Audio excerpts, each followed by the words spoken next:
பெரிய சப்போர்ட் 5000 ரூபாய் கொடுத்த உடனே அந்த குடும்பத்துக்கு எந்த பிரச்சனையும் கிடையாது. அவங்க சாகிற வரைக்கும் ஹாப்பியா சந்தோஷமா இருப்பாங்க. ஒண்ணுமே பிரச்சனை இல்லை. ஏங்க 5000 ரூபாய் இப்ப கொடுக்குறாங்க, ரைட்டா? தேர்தல் பயம் வந்துச்சு அவங்களுக்கு. 5000 ரூபாய் கொடுக்குறாங்க. இவங்க ஆட்சிக்கு வந்து அடுத்த மாசத்துல 50,000 ரூபாய் அந்த அப்பாவி மக்கள் கிட்ட கலெக்ஷன் கொடுக்கும். கல்லூரி பணிகளுக்கு பார்த்தீங்கன்னா லேப்டாப் இலவசம். அதாவது ஏடிஎம்கே டிஎம்கே 2 பேர் இதுதானே பண்றீங்க, கலர் டிவி பண்றீங்க, அதெல்லாம் கொடுத்துட்டு தானே இருக்கு. எதுக்கு இந்த இலவசம்?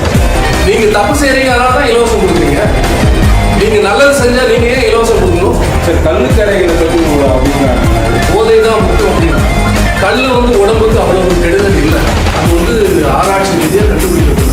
அப்போ கல்லுக்கடையில திறந்து வச்சா கூட இதுக்கு பெட்டர். ஆனால் இந்த சாராயத்தால எவ்வளவு பிரச்சனை நீங்களே யோசிச்சு பாருங்க. விஷ சாராயத்தால ஈரங்க கவர்மெண்ட் ஆட்சியில் 60 பேர் சேர்ந்து குடிக்கிறவங்க பூரா வந்து பாமர மக்கள் தான். மதுனால லிவர் ஃபெயிலியர், கிட்னி ஃபெயிலியர், அது இதுன்னு தெரியும். எத்தனை தாய்மார்கள் நிறைவாகிறாங்க. ஸோ இது இழப்பு வந்து முழுக்க வந்து அப்பாவி மக்களுக்கு தான். அப்போ இதை வந்து தொழிலா எடுத்து ஒரு கவர்மெண்ட் மக்களை ஆளுற கவர்மெண்ட் ஏன் பண்ணுறாங்க? கஞ்சா வந்து தமிழ்நாட்டில் எல்லா இடத்துலையும் கிடைக்குது. பள்ளிக்கூடத்தில் வந்து கஞ்சா கிடைக்குதுங்க. சிறுவர்கள் கஞ்சா சாப்பிட்றாங்க. சமீபத்தில் பாருங்க, ஜாபர் சாதி உங்க டிஎம்கே கட்சியில முக்கிய நிர்வாகி 2000 கோடி ரூபாய் மதிப்புள்ள கஞ்சாவோட பிடிபட்டு. அப்ராஸ் நவாஸ் உங்களுடைய டிஎம்கே கட்சி தானே, அவன் 300 கோடி மதிப்புள்ள கஞ்சாவோட பிடிபட்டு இருக்கான். என்னங்க நடக்குது தமிழ்நாட்டுல?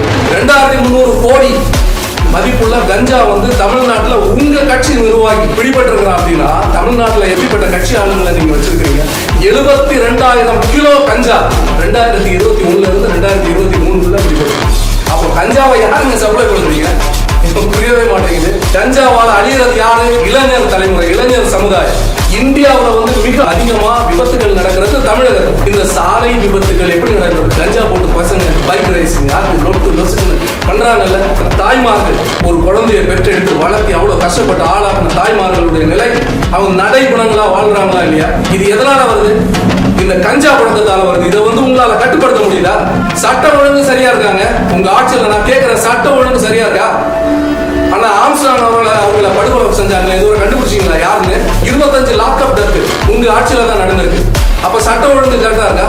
இது ஒண்ணுமே சரி பண்ணாம ஆட்சி ஆட்சி ஆட்சி டிஎம்கே ஏடிஎம்கே டிஎம்கே ஏடிஎம்கேனா மக்களுக்கு என்னதானே இதுல முடியும்? இதுதான் நான் கேட்கிறேன்.